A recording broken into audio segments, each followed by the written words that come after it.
buenos días. Bueno, espero se encuentren bien. Vamos a dar comienzo hoy a la unidad número 2, que trata sobre evolución del pensamiento administrativo. En esta unidad vamos a focalizar el concepto de administración, ¿sí? Y de cómo fue evolucionando la administración en las organizaciones a lo largo del tiempo. ¿Qué es la administración? La administración es una disciplina que tiene por finalidad dar una explicación acerca del comportamiento de las organizaciones, ¿sí? Además de referirse al proceso de conducción de las mismas. Este concepto de administración, ¿sí? Acerca de cómo se administra el comportamiento, ¿es una ciencia o es una técnica? Por un lado podemos decir que la ciencia es un conjunto de conocimientos ordenados y sistematizados de validez universal, fundamentados en una teoría referentes a verdades generales.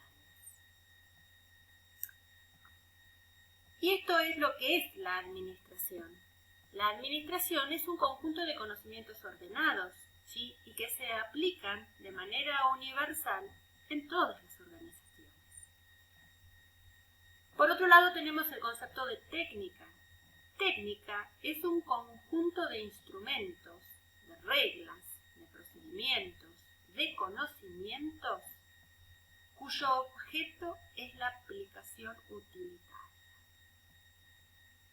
Cuando hablamos de administración, hablamos de normas, de procedimientos, de reglas o de diferentes instrumentos que se pueden utilizar para llevar adelante la conducción de una organización. Por lo tanto, podemos concluir que la administración es a la vez una ciencia y una técnica. La administración es una ciencia que ha ido experimentando cambios importantes dentro de sus teorías o estructuras. Las bases han sido modificadas en base a lo que ciertos autores pueden considerar más importante. Algunos consideran un factor importante a la tecnología existentes, otros consideran importantes al ser humano como principal factor dentro de la administración.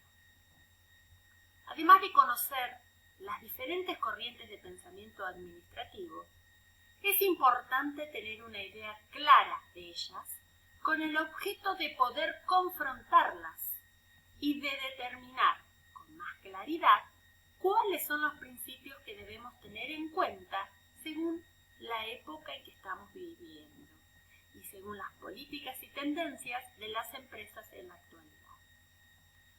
Actualmente es indispensable, no solo para las empresas, sino para cualquier tipo de organización e incluso para las mismas personas para poder tener éxito en los objetivos propuestos. Aclaro este último párrafo en virtud a que la técnica o la ciencia de la administración y cada uno de esos autores que expusieron y estudiaron sobre el mismo no se aplican solo a una empresa, que una empresa es una organización con fines de lucro, es decir, es un tipo de organización. Pero el concepto de administración y la evolución que ha ido tomando a lo largo del tiempo se aplica a todas las organizaciones, sean con fin de lucro, sin fin de lucro, sean nacionales, internacionales, alcance geográfico local, capital propio, capital privado, ¿sí? A todas las organizaciones se aplica estos conceptos que vamos a ver hoy de administración. A lo largo del tiempo, ¿sí? A medida que cada especialista en el tema iba detectando deficiencias en la gestión de las organizaciones, es ahí donde se estudiaba y surgían nuevas ideas y nuevos pensamientos. Por eso que es importante conocerlos para luego poder saber cuál aplicamos en cada una de las organizaciones.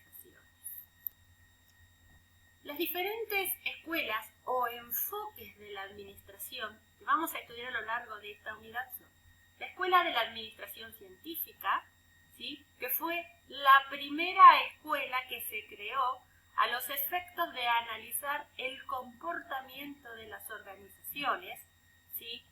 Fue llevada adelante por Frederick Taylor. La siguiente es la teoría clásica de la administración, llevada adelante por Henry Fayol. Luego surge la Escuela de las Relaciones Humanas, llevada adelante por Elton Mayo.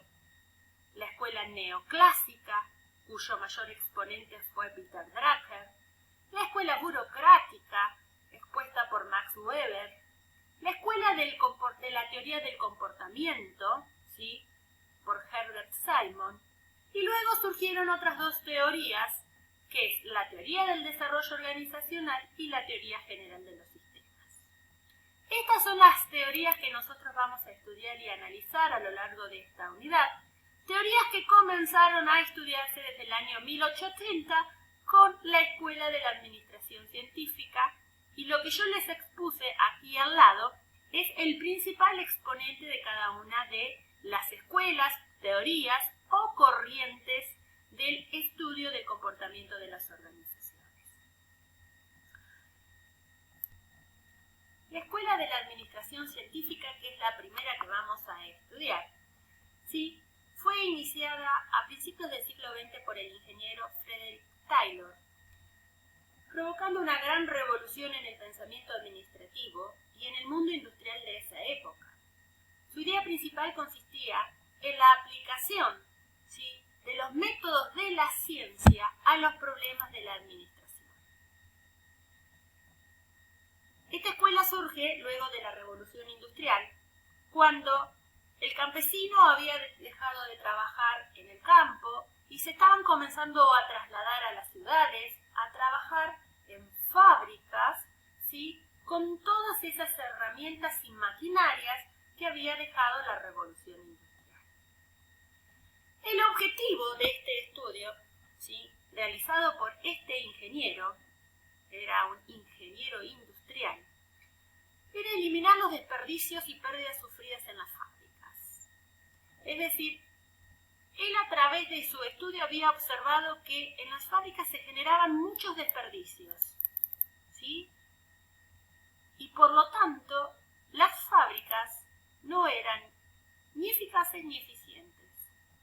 O por ahí eran eficaces porque realizaban la producción que debían hacer de manera diaria, pero con muchos desperdicios.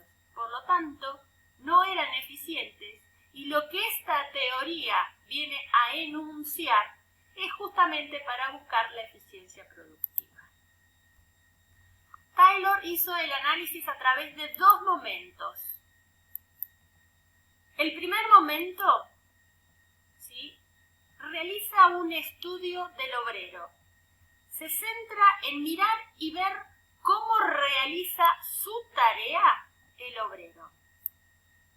Y de ese análisis y estudio, que lo realizó a través de la observación, comprueba que producía mucho menos de lo que podía llegar a ser capaz con los elementos que disponía. Una vez que estudió al obrero y que dice, el obrero está trabajando de manera ineficiente, se centra en un segundo momento de estudio, que es estudiar a la administración general, es decir, a la conducción de esa fábrica. Y luego de haber hecho este análisis a través de sus dos momentos, estudiando la tarea del trabajador y luego la administración general, detecta que hay tres graves problemas. Uno de ellos es el desgano de los obreros.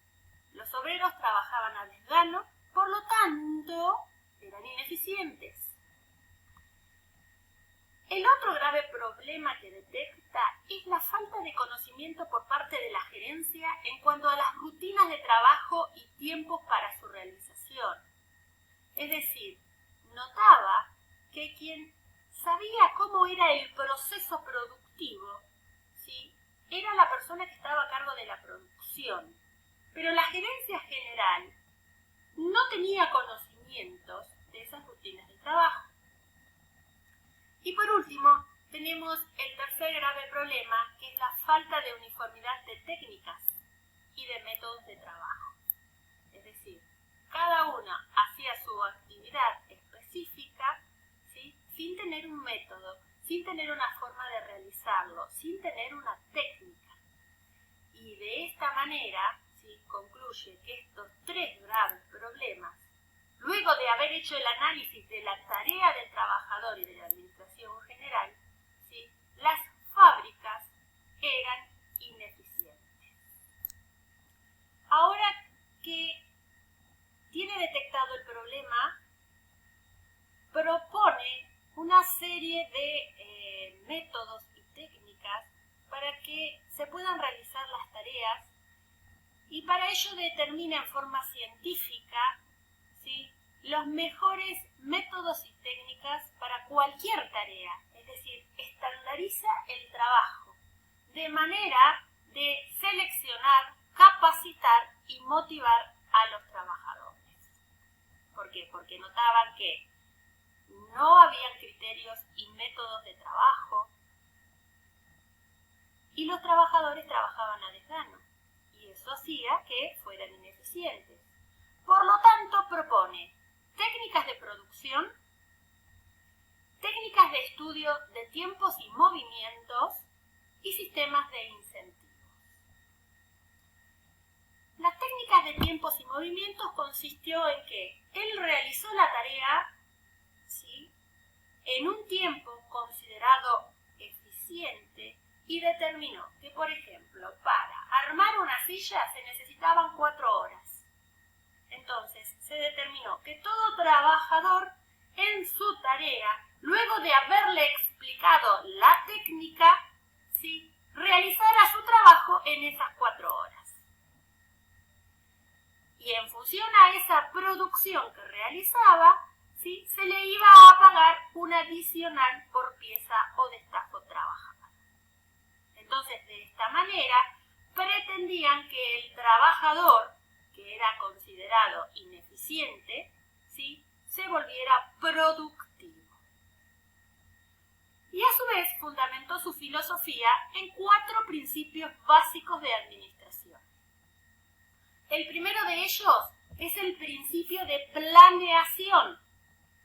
Significa crear métodos de producción basados en procedimientos científicos. Es decir, sustituir la improvisación por la ciencia mediante la planeación del método. Si hay que armar una silla, tiene que haber una serie de técnicas y procedimientos que se le van a explicar al trabajador, de manera de que él no improvise qué hace primero, qué hace luego y con qué termina. Por lo tanto, el principio de planeación significa esto: no improvisar. El otro principio, que es el de preparación, consiste en seleccionar a los trabajadores de acuerdo a sus aptitudes y entrenarlos, prepararlos para producir más y mejor, de acuerdo con el método previamente planeado, ¿sí? Por eso aquí les pongo que los trabajadores deben asignarse según sus aptitudes. Debe hacerse una evaluación de la aptitud que tiene cada trabajador para realizar cada tarea.